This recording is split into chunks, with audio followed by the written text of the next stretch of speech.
talaga. Huy, bakit mo kinakausap yung sarili mo? Inaaway ako ng kapatid mo at ng best friend mo. Wait lang, hindi ako si Bianca, ako si Bella. Ano ba yan? Nakakalito kayo? Ano bang pinagkaiba nyo? Look, wala si Bianca neto. Okay.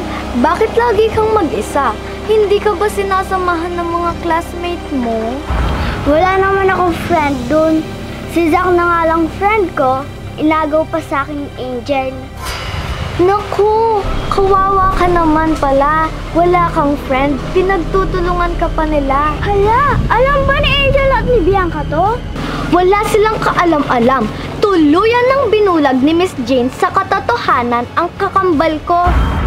So, magkapatid kayo ni Angel sa ama? Yeah, you're right. Pero never ko siyang ituturing na kapatid dahil bunga siya ng kasalanan. Tama, diba? Pwede naman natin siyang maging friends, diba? Tayong lahat. Mas madami, mas masaya. Kaso nga, sinigawan niya pa si Angel. Sinisisi niya pa si Angel at tinawag niya pang mang-aagaw. Angel, totoo ba yun? Inaway at sinigawan ka ni Hana? Oo, totoo yun. Ate, baka hindi na naman niya sinasadya yun. Hayaan na lang natin yun, ate. Hay nako, wag lang talaga ako yung makakarinig nun dahil ayaw kong may nag-aaway sa'yo.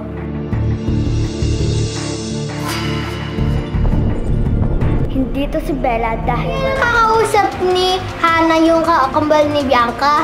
Oo nga no, baka ganyan yung sinasabi niya kasi sinisiraan niya kayo. Hindi dapat to. Kailangan na natin mahuli. Today, let's talk about plants. Plants are very similar to humans. And just like humans have different body parts, doing different things, similarly, plants too have different parts for different functions. Interesting, isn't it? Let me tell you what the important parts of a plant are: leaves, bud, flower, stem, fruit, and roots. Let's take a closer look at the buds that protect the baby flower or the baby leaf from the harmful elements of nature. This is the flower. It is the most beautiful part of the plants. It is usually colorful and attract bees and other insects. These are the leaves. The leaf is one of the most important parts of the plants. It has green pigment called chlorophyll, which absorbs the sunlight and makes food. This is a fruit. The fruit is part of the plant that contain excess food and seed. All fruits might not be sweet and edible, but is still a fruit. And sometimes, they also help the plants to disperse their seed. This is a stem. A stem acts like pillar of a plant.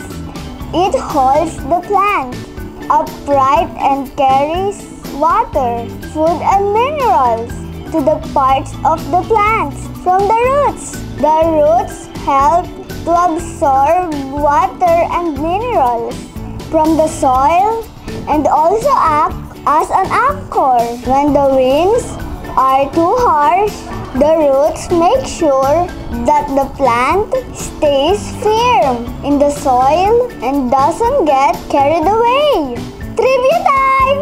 Did you know 90% of the food that humans eat come from 30 species of plants? But the Earth has more than 80,000 species of edible plants. Thank you for watching and listening. Have a good day!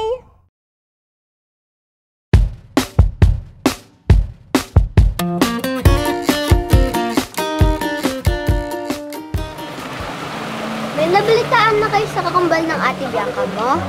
Wala pa, Zach. Pero sabi ni Ate Bianca, diba, nasa malayong lugar sila. Sino yung nanggugulo sa atin?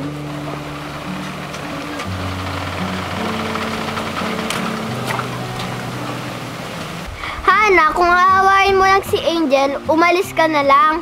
Grabe ka naman sa akin, Zach. Lahat na lang kami naaway mo kahit wala naman kami ginagawang masama sa'yo. Zach, hintayin muna natin siya matapos magsalita. Tama! Hindi pa kasi ako tapos magsalita. Inuhusgahan niyo na agad ako. Gusto ko lang naman ipakita yung bago kong uniform. Tapos, gusto ko lang naman manghingi ng sorry. Totoo ba yan? Oo, sorry na, Angel and Zach. Angel, gusto ko lang naman manghingi ng sorry dahil sa mga nasabi kong masama sa'yo. Gusto ko lang naman maging best friend si Zach. Akala ko kasi ayaw mo akong mapalapit sa kanya. Tama nga si Elise na masyado akong selfish. Ako na nga tong transfer. Ako pa yung hindi nakikisama ng maayos. Sorry kung akala niyo sa akin masamang tao. Pero hindi talaga ako ganon. Sorry talaga. Hindi ko pa nangihingi ng sorry, pero pinapatawad ka na namin. Talaga? Pinapatawad niyo na ako? Oo. Yay!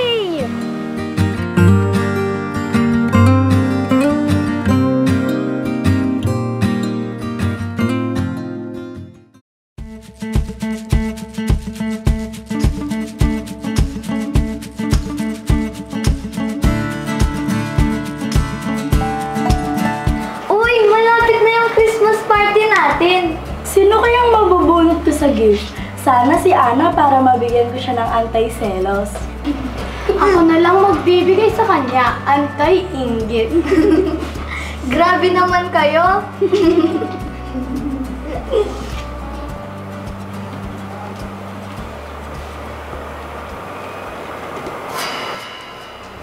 Speaking, nandito na si Maldita.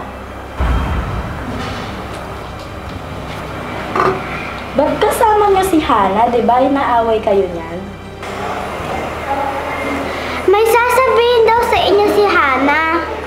Sorry girls kung ano lang ugali yung inasal ko sa inyo. Sorry kung tingin nyo agad sa akin ay masamang tao. Akala ko kasi pinagtutulungan nyo ako. Sorry, sana mapatawad nyo ako. Anong kinain nito? Parang ang bait niya ngayon. Oo nga, parang di niya bagay maging mabait. Kayo naman, ako na nga itong magpapakumbaba, inaaway niyo pa ako. Oh, bakit parang utang na loob pa namin na magpakumbaba ka? Tama lang yan, kasi ikaw naman yung may kasalanan. Kaya nga, sorry na eh. Kung ayaw nyo, di wag, basta napatawad na ako ni Angel at saka si Zach. At naniwala naman kayo sa kanya, Angel. Huminahon na kayo. Nagpakumbaba na si Hana. Hindi naman niya sinasadya lahat ng nangyari. Di ba?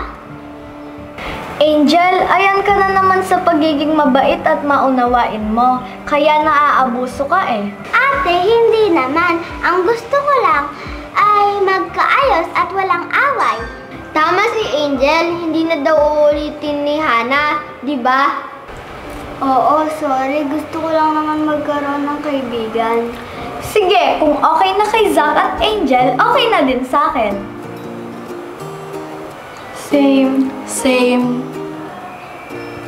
So, bati niyo na ako? Friends niyo na ako? So, kasali na ako sa group of friends niyo?